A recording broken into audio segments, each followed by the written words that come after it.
Welcome back to another Buford Tabletop Gaming review on games. This time we're going to be going over Zone Raiders, which will be over at Coastal Con. Hey guys, alright, so I'm Mac, this is Raul. Alright, and we're going to go over this really cool game with you, so a little primer before we get started. Long ago, our ancestors achieved their goal, the end of science. Powerful beings beyond comprehension. They mastered all forces of physics and matter, but within their grandest achievement, the Matryoshka, only we are left with one final question unanswered. To what ends will we go in order to survive? So, Zone Raiders is a miniature agnostic game, meaning you can use any miniatures you want to. They don't actually make miniatures or terrain. It's a dystopian sci-fi world. So what happened is, you heard referencing Matryoshka, somewhere other planet. In the future, science got really advanced, and then for some reason, society just fell. In that time, the area there in Matryoshka, several levels, several areas and such, where they go from one area to the next, and humans are just trying to make their way and survive again. Some of them still have the old skills, they can see signs and read the digital symbols, others just see wreckage and such. Of them, right now, you've got 7 groups trying to survive in that time. You got your zone stalkers. These are the guys who kind of sneak around, get in there, almost doing some more acrobatic stuff. You've got your tech nomads. Those are the people that, like the word says, nomads. They're going from one zone to the other, going around, trying to scavenge parts, whatever they can to survive. And when it gets too difficult and they're getting attacked, they move on to the next area. And tech nomads are the best because they're what I play and they're awesome. So if you don't know who you're supposed to play, it's the tech nomads, trust me. You got your reclaimers next one. They're like the military force. They try to hunt down in one area, build a little fort sometimes, fight the immunocytes, which are the villains in this game, depending how you look at it, or other zone raiders, until they either get overwhelmed or go to different regions. Yeah, so like the whole overwhelming part, it's the immunocytes, which are part of the game. They're an AI intelligence with it. At that, I realized what I did there. They're an AI within the game, and they can appear in the game through events. And if you can imagine, it's kind of like the Matryoshka is this giant organism, and the immunocytes are basically the immune system. So they don't like anybody that's in here, and they're just trying to eliminate them. So they can pop up throughout the game, and they basically, like Raul was saying, when forces like the Reclaimers build a fortification, they're safe for a while.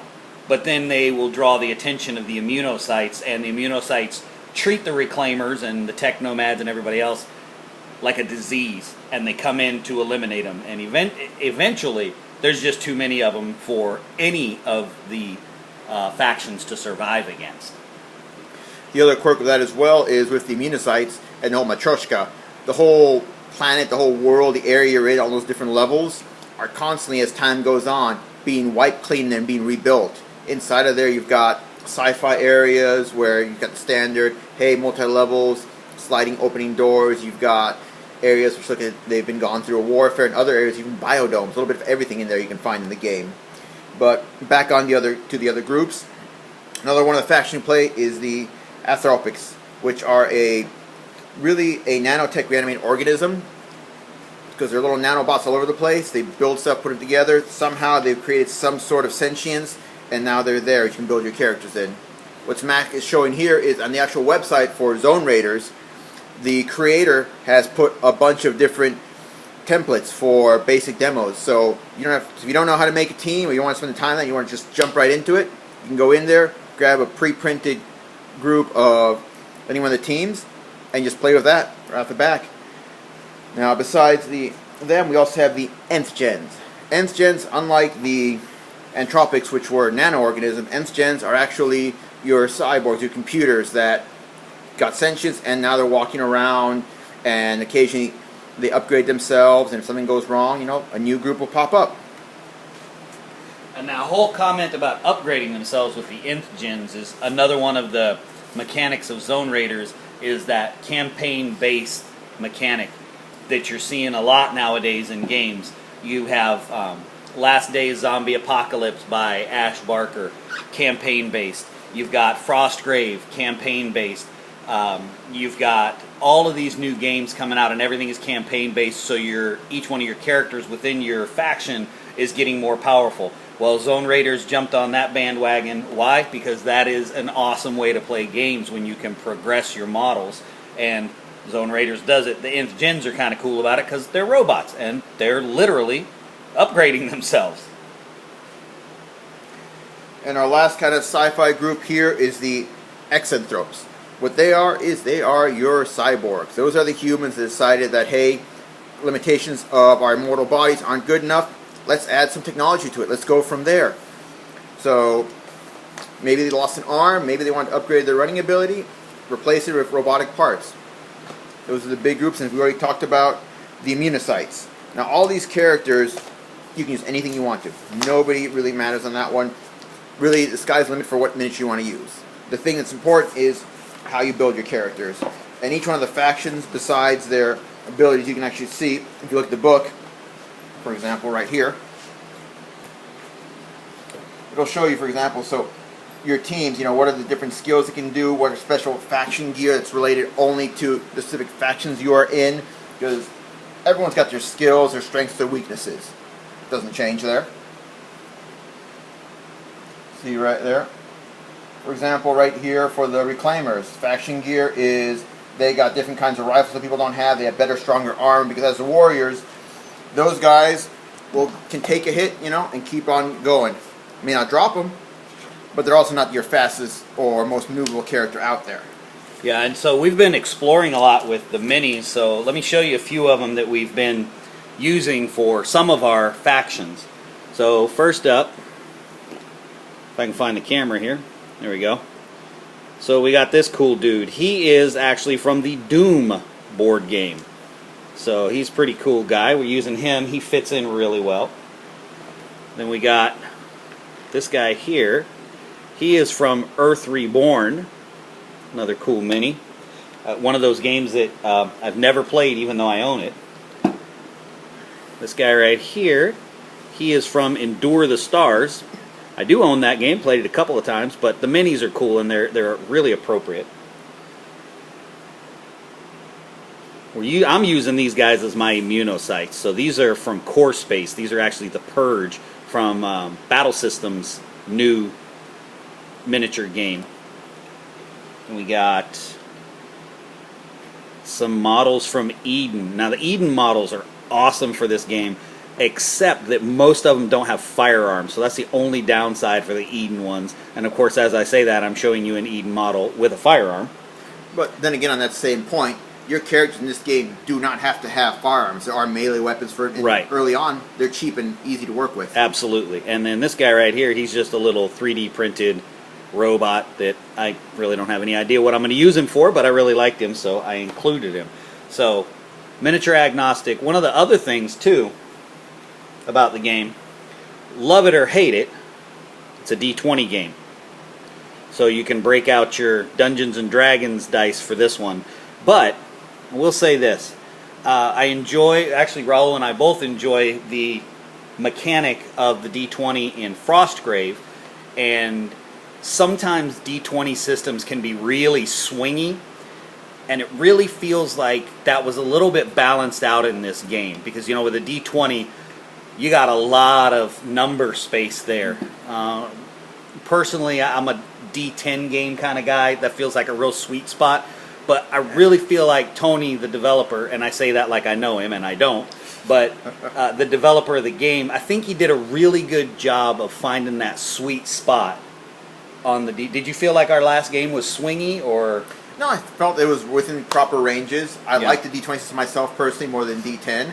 But it's just personal preference right there. Yeah. So if you feel like a D20 system is swinging, I think in this game you'll find it's not as bad as some of the other systems out there might make it feel. Mm-hmm. It's pretty solid. One of the other things that I think both Raul and I really like about this game is we just reviewed Drowned Earth, and the thing about this game is the movement dynamics are kind of the same. Very much so, yeah. Yeah, so you're swinging from, if you look on the cover of the book, you see the girder right there. You got guys with grapple abilities, so they can shoot this grapple across the board and Batman style all the way across the, well, not all the way across the board, but a good distance across the board, 10 inches. You got wall run where dudes are running up walls and sideways. So there's a lot of really cool three-dimensional miniature movement in the game, which again, like Drowned Earth, it really creates a cool dynamic. And at the end of every game, there's always a, oh man, did you remember I rolled that one die and that one thing happened? It's always got a really cool story at the end of the game about something that happened. I mean, it completely changes the game at times. So we've had games where max characters are mainly set up with grapple. They can go around there. I don't always do it with my characters, so I miss out on objectives or other things that I could not get to in time. That's why you use tech nomads. They grapple like crazy across the board. Yeah. Of course, you can really set up any of your factions like that. The basic faction, the downloadable one that Tony did of the tech nomads, they're grapple happy, and I love it. Mm-hmm. Now, the other thing about the game is, like any other game, after you set up your characters and you set up your terrain, one of the things you're trying to do is come up with, what are you playing for? What are your battle conditions? Are you trying to set it up where the game is, hey, you want to be the last man standing? Hey, you want to go after objectives? Do you want to,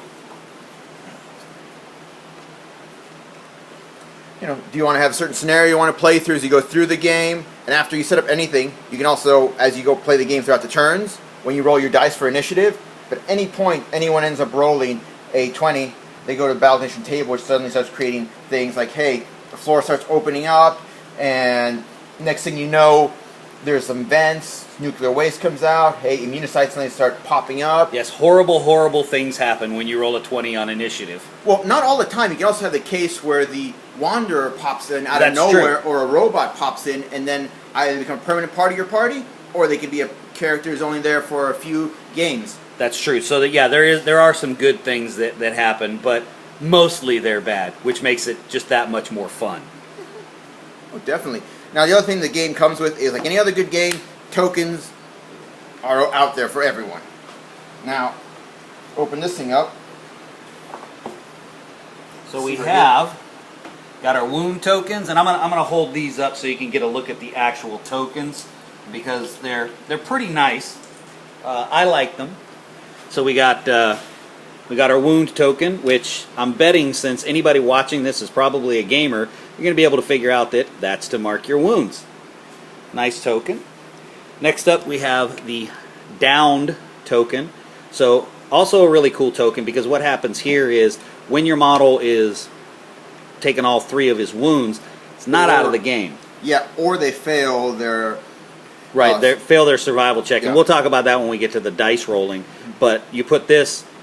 you can put it next to him, but Friday night when Raul and I were playing, we thought that it probably might be better to just replace your model with the down token, and because you can have medic skills to get them back up.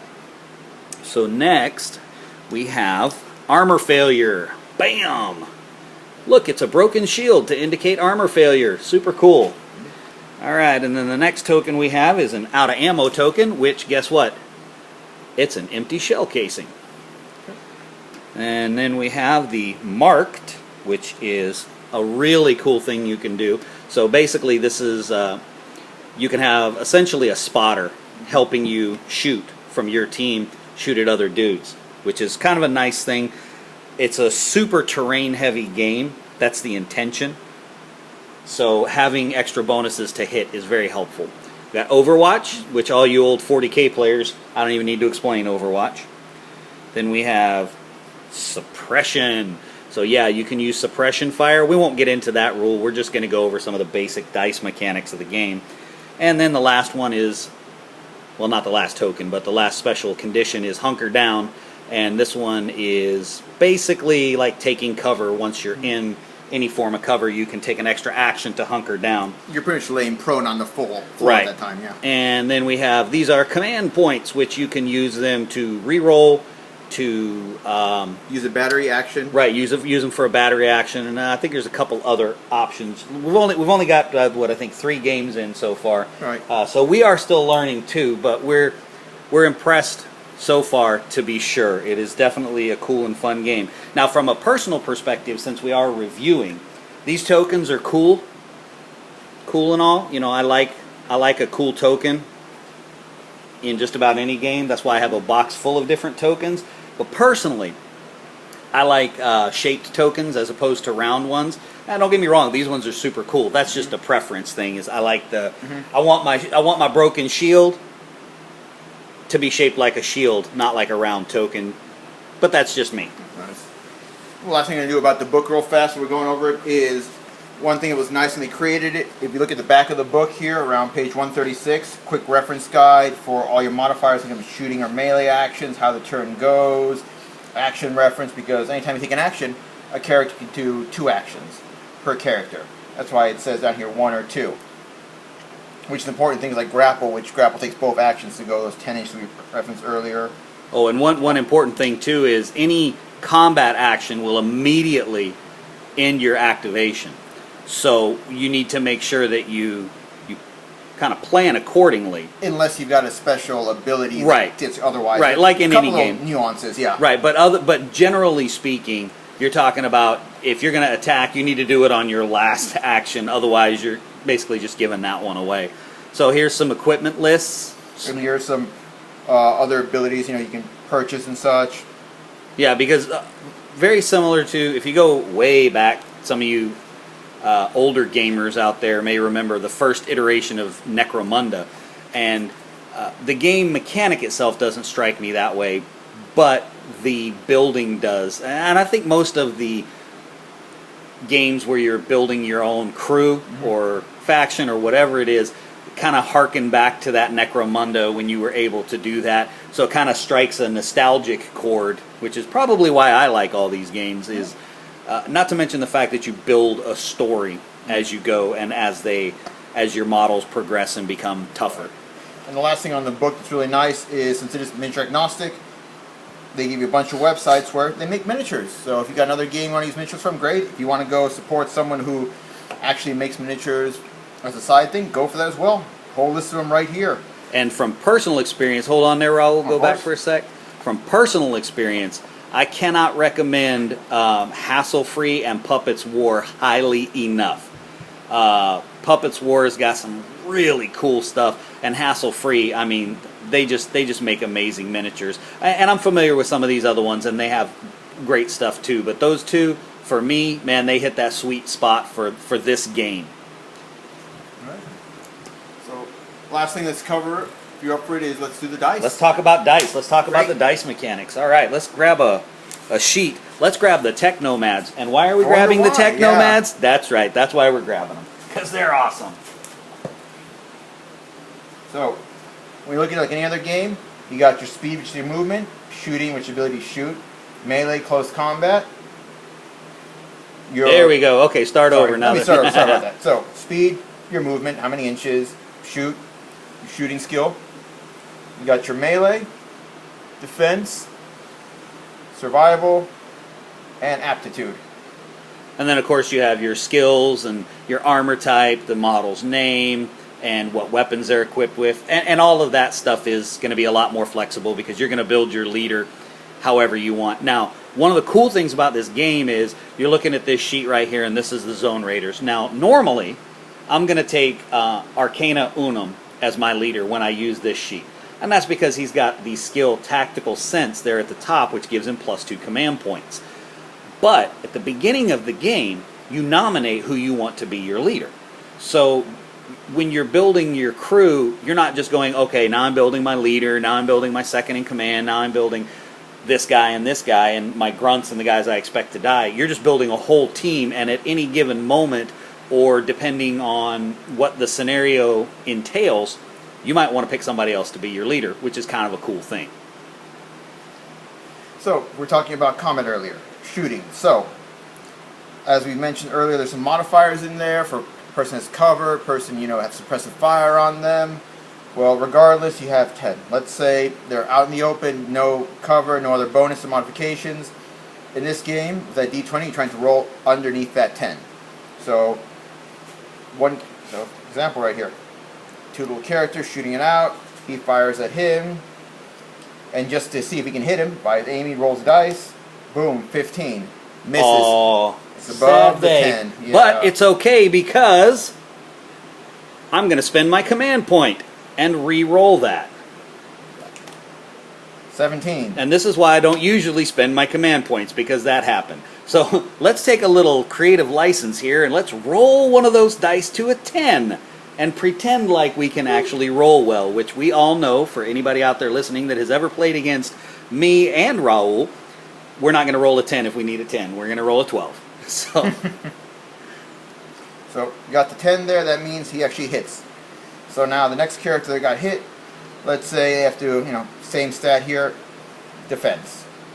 So you have to see, first of all, okay, you hit. Does your armor, your defense, block the hit, or do you actually end up having to see if you take any damage? So, but if you look there, right before Raul rolls, you'll see there's two numbers in the defense. There's a 10 and a 6. Now the 10 is his defense based on the armor that he has. If he didn't have this armor on, his defense would only be 6. And if you look right next to that, his survival, same thing. You've got a 9 for his normal survival, and his armor makes it a 13.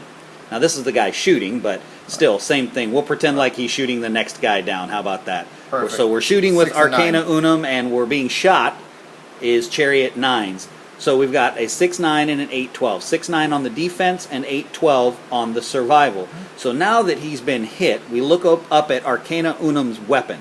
He's firing his mag driver, which has a range of 18 inches, and it has a strength of 4. But it's got a couple of extra letters there behind it, and that AP means armor piercing. So what's going to happen here is Raul's going to go ahead and make his defense roll, and he is going to subtract 4 from it, because that's the strength of the weapon. Take it away, Raul. Show him that we really can roll good. And there you go. Boom. Okay. So, okay, but that's good for the example. Right. So now he's failed. I saw what you did there. And we still didn't. Did you see that? We Nope. cheated and we still didn't succeed. Okay, so now he's failed his defense. So because this weapon has AP, armor pierce, Chariot 9s is going to get this. His armor is now broken. So basically, the strength of that attack, because he failed, cracked open his armor, and he's no longer going to benefit from that for the rest of the game. However, because we're still making the roll to see if he's taken any damage, it still applies on this roll. So when Raul moves over to that 12 on his survival, he still gets to use his armor this time. The only other quirk is, when you go on that one, is because the armor is damaged, any other bonuses the armor would give him, like grapple, wall climb, are also now lost Correct. as well.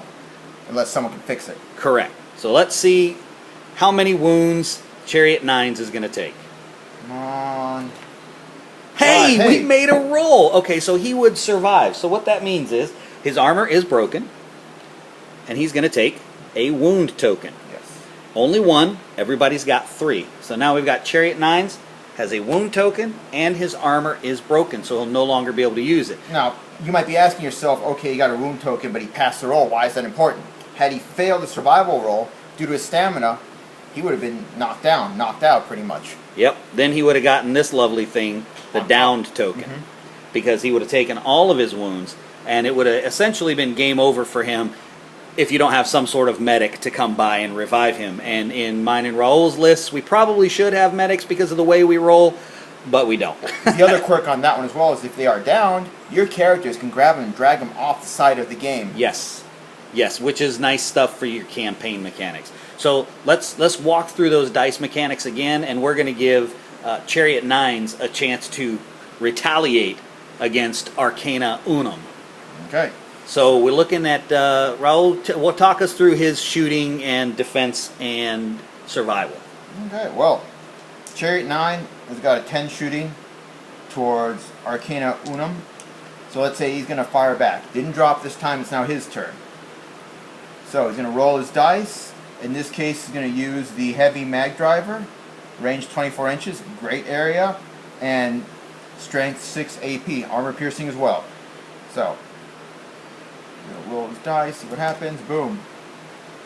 19. Classic. But it's okay because we're doing the other side, and look what we're going to do. That's right. We're going to spend one of Chariot 9's command tokens so that we can show you how we can fail a roll again. That one was off camera, so we don't count that one. Okay. And Probably this time, failed. Hey, 3. Look there. I hit this time. There you go. Okay. So now Chariot 9's has hit, and his weapon is a little bit more powerful. His weapon is strength 6. Now it also has that AP, so that means that in the event that Arcana Unum fails his armor, his defense roll, it's going to break his armor as well for the rest of the game. Now you will notice we haven't talked about the special rules, and that's mostly because we're just talking about the mechanics of the dice roll. I think it's necessary, though, to point out for this one that Chariot 9's gun, even though it's super strong, it has bulk, which means it's a move or shoot kind of gun. Right. You're not going to be able to do a lot of stuff. It also has 1 ammo. That means he's going to have to reload it. So, like we said before, he's going to put the token on him again now for being out of ammo, because it means next turn he's going to have to spend 1 action to reload it, but he can't shoot in the same turn that he does the reload. Correct. And he's, as you can see, Chariot 9's is just collecting tokens right now. So, we know he hit Arcana Unum. Now I got to roll to see if it actually goes through the armor or not. Roll the dice. 19. Oh, there's a big 19. Well, let's see. Arcana Unum does have the last 2 command points, though. Yep. So he's going to spend that last one. And talking through that, though, he's going to need to roll a 4 or less. Because if you look up at there at his defense of 10, and we're subtracting 6 from that because of the strength of the weapon. So, going to be a tough roll, but that's what command points are for. Unless, of course, you roll like Raul and I, and then they're not for anything. So he has failed his armor. So he is going to get a broken armor token as well. That's an example why the actual strength of the weapon is important, because had we not dealt the strength, that 10 that was rolled would have hit him. Correct. But because of that, we negated it. All right, so now, because his armor got broken, he's got to make a survival check. And remember, he still gets to, on this roll, use his modified survival just for this turn, and then it's going to go back to a 9. Still 12, so he has to roll 12 or lower. 13. 13. We're shooting at Arcana. Oh, blame on that. Yeah. That's all right. We're confused. It's only our second video. Cut us some slack. So, I'm going to roll. Can he get a 13 or higher? Lucky 13. 6. Look at there. Boom. Okay, so he did survive, but he's still going to get a wound token. So now you'd have both of these guys wounded, both of these guys also out of ammo. So on that next phase, they wouldn't even be shooting each other because they would need to reload. So they would hopefully have some friends nearby to help them out. So that's essentially the basics. Melee works the same. Again, like in any game, there's going to be modifiers. There's modifiers for cover. One of the cool things about this one is the higher ground modifier. Right. That's really cool. If you're 2 inches higher than another model, you get a higher ground modifier to your shooting attack. And for melee, you can also charge in. So if you end your movement into base contact with an opponent, that's considered a charge. So it's automatic free attack with melee. Yep, absolutely. Absolutely. So a lot of cool stuff in this game.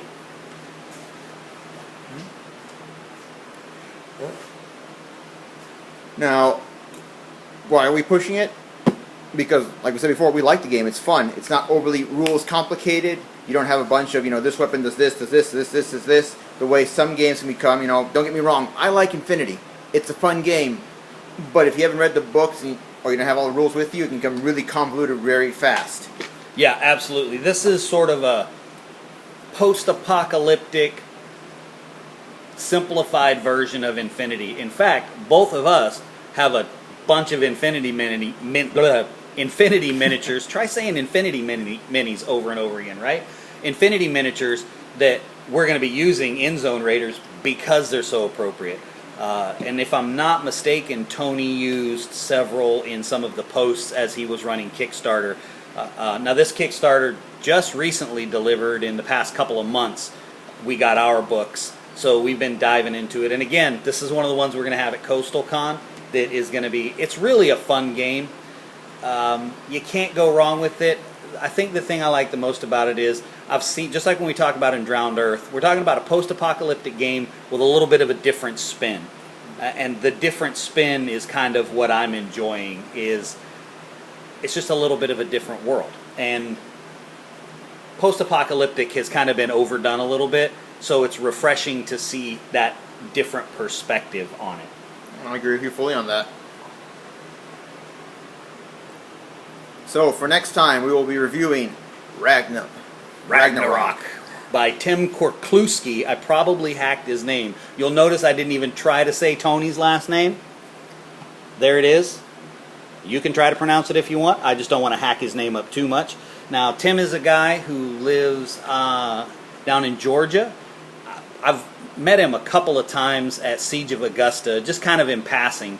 And when I saw that he was doing a rule book, I was like, oh, cool. So we're getting into this. Hopefully, he'll be able to come to Coastal Con so that we don't get too many of the rules wrong. Because at this point, we haven't played a game yet. But I've read through the rule book. I've started painting up my miniatures, getting some terrain built and printed for our table. So this will be the next one that we do kind of an official review on.